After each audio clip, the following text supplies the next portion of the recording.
There is no doubt that Australia, of course, will be happier heading into day two of the final test in this Border Gavaskar Trophy simply because of a grueling stand, some would say. 85 runs, and that came of quick time. How quick? 116 balls to be precise. Cameron Green playing the perfect foil, but all the attention on Usman Khawaja, and many people even reckoning it could be Khawaja 2.0 because what he's done with this 100 is register 6 tons since 2022, the most or the joint most by any batsman alongside Johnny Bairstow. So Australia 255 for 4. And of course, end of stumps on day one. We have, of course, Gurkira joining us right now and a man back to our platforms after a much needed break. Anirudh Suresh, good to see you, my friend. I'll start with you because you must be delighted, and especially in that final session, the way Australia have kind of cantered the stumps at 255 for 4. I think India would be slightly disappointed with that final session post the new ball. After they took the new ball, I think that Umesh over kind of set the tone when he was bowling in the mid 120s, and I think Cam Green scored a couple of boundaries. And personally, even I was very surprised how the last hour panned out. I think if India had not conceded too many runs in the final hour, I would have said it's India's day because the ball did nothing, absolutely nothing. To be honest, the ball did absolutely nothing all through the day. But now I think it's probably a shared day. I still won't say that Australia will be the happier of two sides because just because we have seen how throughout the series they have collapsed spectacularly after losing one because they have a non-existent tail basically. So because of that, Australia can't be satisfied with any score, even if it's 350 for 4, they can get bowled out for 365. If it's 250 for 4, they can get bowled out for 280. So whether this is a good day or not will depend on how Australia bat in the first session tomorrow. I think they need at least 400 to challenge India on this wicket. Anything less than 400, I think India will take it. So I would say I would still say it's a shared day, but Australia will be happy because they have two set batters going into day two. So that's probably a positive for Australia. I think you mentioned a good point there. The fact that it's a longish tail from Australia. So, of course, Khawaja and Green, it'll be interesting to see how they go about their business, especially in the first 45 minutes. Gurkira, let's, of course, start chronologically with what's happened today. Historic day with all the prime ministers popping up and not. But losing the toss, this is such a bad thing from an India perspective because the BGT history suggests that whoever's lost the toss has gone on to win the match. But Australia so far in the driver's seat, you reckon? Yeah, I think this was one pitch or one venue where you wanted to win the toss and bat first because Anirudh's right, the pitch was not doing anything, and I guess in the first half an hour, 40 minutes, India actually wasted the new ball because they were all over the place, and it can happen when you've not had any warm ups, which was the case today. So that is there, but one thing that I felt that India should have done better, and it's something that has been disappointing on Rohit's front, is he's terribly underbowled someone like Akshar Patel. Today he bowled 12 overs for 14 runs, and those 12 overs came in three spells, and one Yeah. of those spells was when India were actually bowling, just waiting for the new ball to be due. But And is it just today? Sorry to cut you off. Is it just today, or do you think, looking at the series statistics, Akshar's just bowled about 50 changeovers? Well, I mean, Ashwin and Jadeja have gone for 100. So do you think India missed a trick there, Lukira? 100% because he's also one of your quickest spinners, and on pitches which are slow with the hard new ball, it is natural to expect him to get more purchase. And it's not that he was bowling, he's bowled poorly, because he bowled the second most maidens for India today. uh, if we go back to Nagpur, even in that test match, he was actually troubling Smith till the time he was taken off the attack, and then Jadeja got the wicket of Steve Smith. So I think that is something that India should have done better. Maybe today they could have thrown him the new ball, and I do feel that Australia would be slightly ahead because India's batting has not been great. India's batting doesn't inspire any sort of confidence. 100 runs more tomorrow, if Australia get to 350. Australia will definitely be in the driver's seat in this test match. There's a lot of talk about the pitch, guys, in terms of India doctoring it. And I think some of the experts going on to say, yeah, they're fair enough to doctor it. But have they kind of shat themselves, Anirudh, after that defeat that they suffered in the last one? And it's almost what Prashant Agarwal is saying in the comments as well, that you made a rank turner and the next one you've kind of overcompensated it. Is that something that they're going to be thinking about? Because by the looks of things, it could be a bat v bat contest, and India spinners won't get into the game, I'm presuming, till day three, day four. Is that fair to say? From what we saw today, it does feel like they overcompensated for whatever happened in the first three test matches, and maybe they Yeah. just wanted one test to go at least for 4 days, if not five. But again, like, we'll have to see how this pitch breaks up, how it deteriorates. We have no idea it's going to do in the next couple of days, but we assume, or we kind of, it's probably just fair to assume that this will stay this way for the next 1.5 days at least, and maybe it will start doing things after day three. This reminds me slightly of what happened in that first test between India and England in Chennai, where England won the toss, Root scored a double century, the pitch was doing nothing for 2 days, and then suddenly it started doing things, and the toss proved crucial. So India will be hoping that's not the case. But regardless of what happens, I think just for that reason, Australia need to probably bat around 150, 160 overs and score at least 400 to be absolutely in the driver's seat. I think anything less than that might give India a very good chance of getting ahead in the contest. So yeah, and Gurkirat wants to make a point, so I'll. Yeah, Gurkirat. So, I wouldn't really say that Indian bowlers have been ineffective, because I think any lesser bowling attack on a pitch like this today would have probably conceded 300 runs. India pretty much did well until the last, 8-9 overs, where they conceded 50 runs. Even when that partnership was developing between Khwaja and Smith, it was not, as if run scoring was easy. Khwaja did score 100, but it's not that he scored that 100 at a rapid pace. Even Steve Smith looked settled, but he did not get enough run scoring opportunities. So on pitches like these, I think India's bowling will still be able to hold its weight somehow, and will still be able to make some kind of a differentiation, rather than on pitches like the one in Indore, where there's absolutely no difference between India's three spinners and the opposition three spinners. That is one thing. Coming to that test which Anirudh mentioned, there are a few differences. One is obviously, India have Akshar and Jadeja, as opposed to having Washington Sundar and Shahbaz Nadeem, and there is no one of the quality of Root. They've already gotten Smith out, and I don't think that Australia have a lot of batting depth. Their tail is longer, and India do have the batting depth. So, and in that test match, they were also slightly unlucky with the kind of wickets that Dom Best got. So, if India are able to, get or restrict Australia to around 350, 370, they will still be in the game, and they'll just need to bat a lot better than what they have done usually. And from there on, if India can, get it to the get at par, or just take a small lead, I think then it will become a second inning shootout. Hmm. Guys, I just want to ask you guys about Rohit's captaincy, and you guys can come in here. Before that, Anil, sorry, if you want to make a point. Yeah, I mean, I just wanted to talk about that Aksar point again, which is it's really hard to basically figure out whether he's been underbowled because he's underperformed, or he's underperformed because he's underbowled. Looking at some statistics, he's induced the lowest fall shot percentage of any bowler in this series, which is pacer, quick. It doesn't matter. He's been the most ineffective bowler among both sides, and he's also beaten the bat just 2% of the times, which is also the joint lowest figure for any bowler. The other bowler is Scott Boland, but it's hard to really compare Boland and Akshar, because Boland barely bowled 10, 15 overs in the entire series. But at the same time, he's not gotten any extended spell, because always Rohit has looked towards Jadeja and Ashwin, given them extended spells to take wickets. But that comment is an interesting comment indeed, because you just get the feel that on these kind of surfaces, Kuldeep might have been a bigger threat. But then again, the question is who goes out, because I think Akshar deserves to be in the team for his batting alone. Then you're looking at probably dropping someone like a Shreyas Iyer and then bringing in Kuldeep, using Akshar up the order. So it would have been a lot of headache. So, but yeah, I mean, I think it's a case of two things being true. I don't think Akshar has been good enough in this series with the ball. I think he's been very ineffective except for little patches.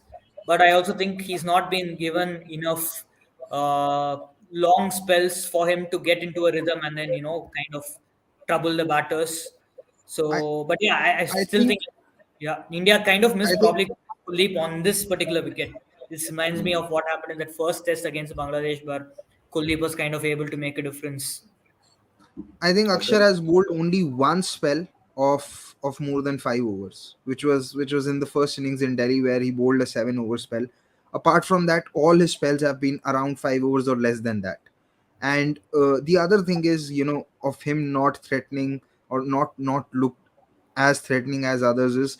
You also have to see at what time he has come on to bowl. He's usually come as the fifth bowler, and by that time the ball has relatively gone softer, and Yeah. when the ball goes soft, it also becomes easier to bat. It also becomes difficult to get purchase out of the pitch. So I do feel that it's a combination of both things. But today I felt that India could have really given him the new ball. I just think that sometimes you have to you be a little dynamic and flexible. And when you see a pitch which is slow in pace, it's not that this pitch was slow, but it didn't have the inconsistent bounce. The ball was just staying low. So on Mm. this kind of a pitch, Akshar with the new ball could have really been, a punt worth taking on, instead of when you giving the ball to your pacers who have already bowled 14, 15 overs, and 14, 15 overs in a day in conditions such as these, when your pace bowlers have also resorted to the short ball tactic, is going to take a lot out of your body. And we saw that in the last spell that both Shami and Umesh bowled. They just didn't look 100%. Hmm. I mean, you'd refer about short ball tactics there. Just want to talk about tactics, and that throws a spotlight towards Rohit Sharma because a lot of comments coming through. I mean, lambasting the Indian captain right now in terms of his tactics today.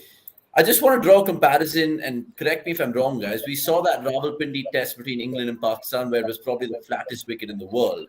But we still saw Ben Stokes and his captaincy come to the fore by setting unique fields, asking his bowlers to bowl to certain plans. Did India miss a trick there? I know they, of course, went through the emotions, like some of the comments are saying, but could India have done anything different? I know they, like Gurkiar mentioned, they've kind of put the brakes on Australia, barring that final session. Did you expect anything more from Rohit's captaincy, Anirudh and Gurkirat? Anirudh? Yeah, I I mean, mean, honestly, okay, let Anirudh go first. yeah, I mean, I think this was this was the kind of wicket where there was absolutely nothing happening for the bowlers, and you have to keep in mind that India also had only two pacers, and outside the first 30-35 minutes where both Shami and Umesh were erratic, I think they bounced back well after that, excluding the final 30 minutes of the day, that is. And perhaps he could have been more proactive with the way he shuffled around his spinners. I think maybe he got comfortable throwing the ball to Ashwin and Jadeja like he's always been doing in the series and hoping they do some kind of a magic, but it didn't happen. But like I don't know. I mean, it feels right now it's probably way too convenient to just pin the blame on the captain if things are not going right. It's we have to just wait and watch till both sides bowl on this wicket, because it just feels right now that even if Australia had lost the toss and bowled first, India would have racked up a similar total, if not more. So then I'm sure people would not have criticized Smith's captaincy. So it just feels that we are looking for people to target at the moment, and I don't think it's necessary. I think it's just one of those days where the pitch was really flat, nothing was happening, no seam, no swing, no turn, no bounce, nothing except for a couple of balls keeping low. So yeah, I feel considering all that and considering the presence of Smith and Labuschagne, India have done pretty well to keep Australia at 250 for four. I don't think that there's any reason to be harsh or very critical on Rohit's captaincy based on what we saw today. Okay. Gurkira, do you agree with Anirudh? And do you agree with Shubham, more importantly, who says that Rohit has a tendency to let the game drift like Dhoni did in test matches, defensive coach, defensive captaincy? Is he fair to throw that dagger at Rohit right now, given what Anirudh has just said? Yeah, that dagger might be a little too harsh. Hmm. There is obviously some merit to what Anirudh said, and even I think that despite the last 7 8 overs, India have done well to not let Australia score runs at 3 runs per over throughout the day, because this was a flat batting pitch. Yeah. This Any other bowling attack, this could have easily been 320 for four. Uh, Yeah. I'm not exaggerating that one bit. So that is there, but Another, a few things that I didn't really understand from the bowling plans perspective is that uh, India were trying to bowl short when Hanscom came to bat, and I really didn't understand that because this pitch didn't really have the pace or the inconsistent bounce to make sure that batters would get trouble with that short ball barrage. And if anyone has seen Hanscom bat often against pace, he's a huge LBW candidate. And at that point of time, I felt that India really needed to bring both the paces into attack. When Shami came into the attack, it was evident that Hanscom was quite wary of trying to make sure that his pad doesn't get in the way, and he ended up playing the wrong line altogether. So these few changes is something that I expected Rohit to do better, but I wouldn't really put the whole blame on Rohit today. I do feel that some of the tactics, like I said, with the short ball barrage, and then uh, in between in the second session, both Ashwin, Akshar, and Jadeja. In fact, all three of them had only a slip. There was no short leg. There was no silly point, just on the day one. And I felt that, okay, if you think that there isn't enough bounce for you to get bat pads, you still have to create some kind of a pressure, so that there's just some doubt in the batter's mind to play ahead of his pad, right? But with no silly point, no short leg, there was hardly any pressure to just defend in front of the body, in front of the wicket. So these minor adjustments I think could have been better, but overall I'll still say that India are pretty much still in the game. 250 for 4 after losing the toss is not something as a bowling side that you should really think too much about, because it was ideally a 300 for 4 kind of a pitch on day one. Hmm. I mean, there's lots to be, of course, made about what's happened on day one. You guys can check it out on cricket.com and do subscribe to the YouTube channel because we'll, of course, be reviewing every day's play with our in house experts. A couple of just questions further, just to wrap up proceedings on this review, guys.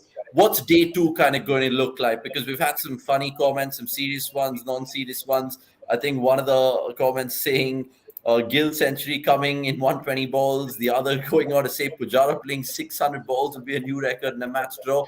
You mentioned it, Anirudh, that opening half an hour, sorry to state the cliche, but it's crucial. It's a make or break thing for Australia because if Khwaja and Travis Head even bat that 1 hour in that morning session, your 400 is definitely on.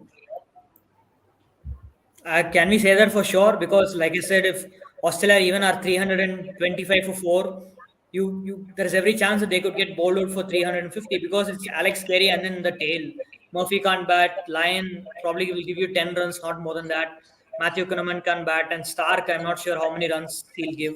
But maybe Stark will be more effective on such a wicket where it's pretty flat. But I think Australia probably should aim to be around 375 or 5 or 6. And then whatever they get from there is a bonus. Probably Hmm. that's what they should be aiming. And that's a long way away, by the way. That's 125 more runs without the loss of more than a 1 or 2 wickets. So that's still a long way away. I just get the sense that the pitch is probably starting to. This feels like the kind of pitch that it holds a bit. So we might see a lot of caught and bowled and such dismissals come into play probably as the game goes on. But yeah, I think anything if Australia get bowled out probably for addition of 50, 60 runs, then I think India should be delighted.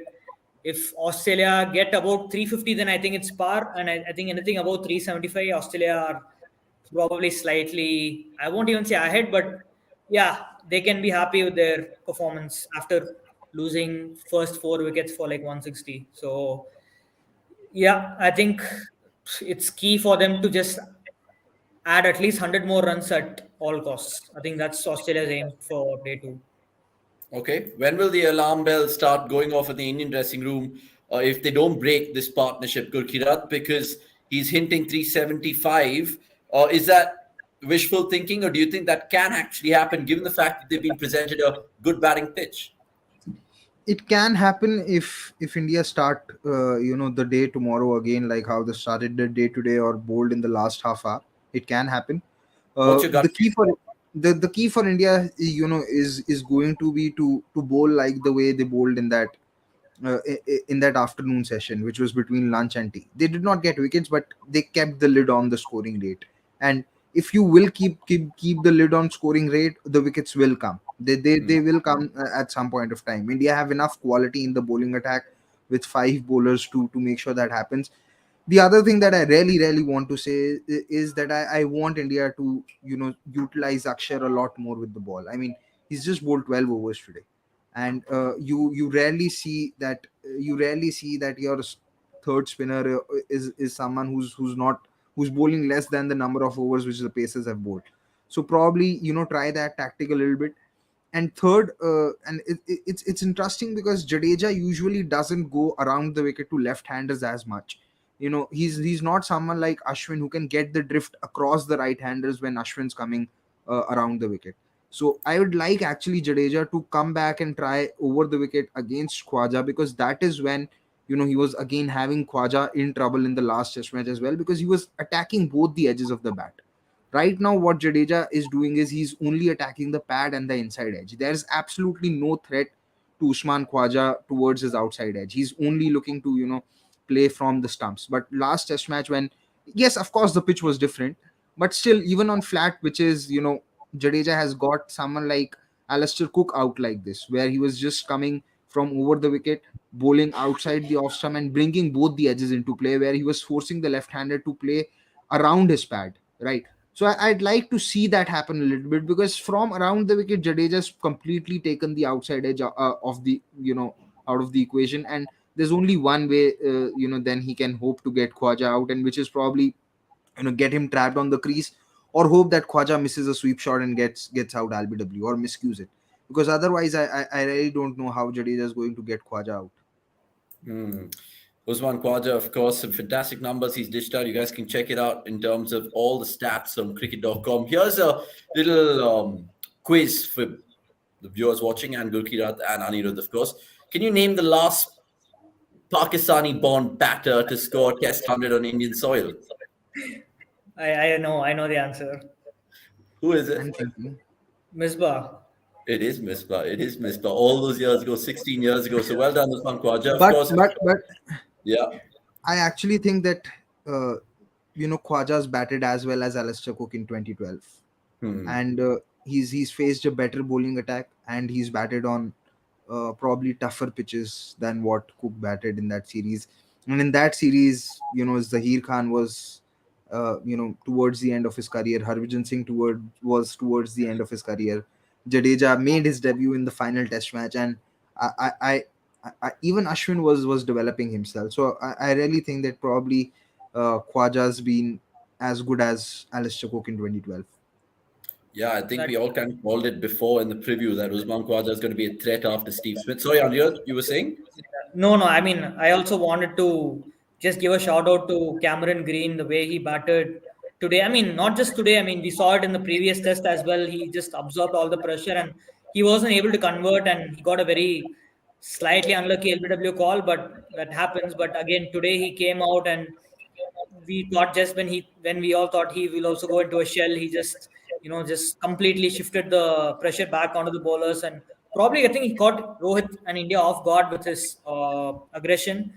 He was just thwarting pacers all over the place, and then he started to take on the spinners as well towards the end of the day's play. So, I mean, right now, if you look at Green's numbers, it's his average is a healthy 36 right now, and his bowling is improving by the day, and all his significant 50s have come when Australia have been in a spot of bother, like today as well, when they just lost two wickets and they were 165 for four. And this was the kind of situation in the first two tests when they lost two, they lost five, they lost six, and they collapsed. And this 165 for four in Nagpur would have led to like 180 all out. But Green, even though the wicket is completely different, he's kind of first stopped India from going through the batting lineup, and then he's transferred the pressure back onto the bowling side. So for a guy who's on his first ever tour of India, I think he's been mighty impressive. He's already made a massive difference.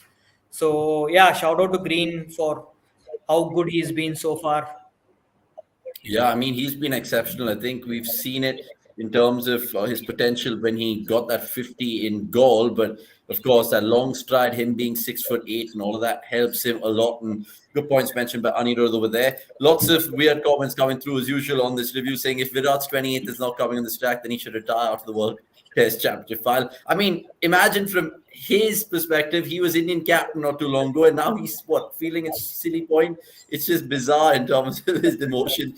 Saib also is mentioning that Rohit hasn't shown signs of any progress as captain. The same mistake repeatedly Akshar while batting and bowling. Kohli and Slip and Nimon City point today could have stayed with the old ball in hindsight. And Sahil Nagdev, good to see you. And he's, of course, talking about the other game which is going on, the Bangladesh-England game. I think Bangladesh might be winning that one. So you guys can catch all the cricket on cricket.com. The South Africa, West Indies going on, Bangladesh, England, and not to forget New Zealand, Sri Lanka also happened earlier in the day, which has, of course, repercussions on this particular test series as well. Look, we can motor on, and Gurkirat, you say the final thing, and then we'll wrap proceedings. No, I did you watch the opening hours play of Sri Lanka, New Zealand? Baseball? No, the first hour of the day one of Sri Lanka, New Zealand. No, what early? No, I didn't. I mean, it was like 4 in the morning. Yeah, but that is the time that you go to sleep. So I thought you must have watched some bit of that match. What happened though? No, I was just hoping that you would have watched it, given you might be up partying, might have watched some cricket. Oh, Indeed. I think I'll be up tonight because I think there's some Europa League action. I think Anirudh's been blessed with the earlier fixture, the 11:15 one with his Arsenal game. But look, catch us tonight for the watch along. Gurkirat and me will be there. Bishan will be there as well. And that'll be like probably the game to watch for the WPL later tonight. Delhi versus Mumbai will be there at 9 p.m. starting after the second innings. Right. Thanks so much. Of course, Anirudh, welcome back to the office after your long break. And Gurkirat, good to see you. I'll see you in about 4 hours' time for the WPL clash. And all you guys in the comments, much appreciated, of course, with your comments and insights. Let's see what day 2 holds, because like the boys have said, it's still even Stevens, you feel, and it's still a big result going into that World Test Championship final in June. Let's see how it all unfolds. We'll be there same time tomorrow. My name's Avnish Hegde. We'll wrap things up right now. It's a goodbye from us. Catch us soon. See you soon.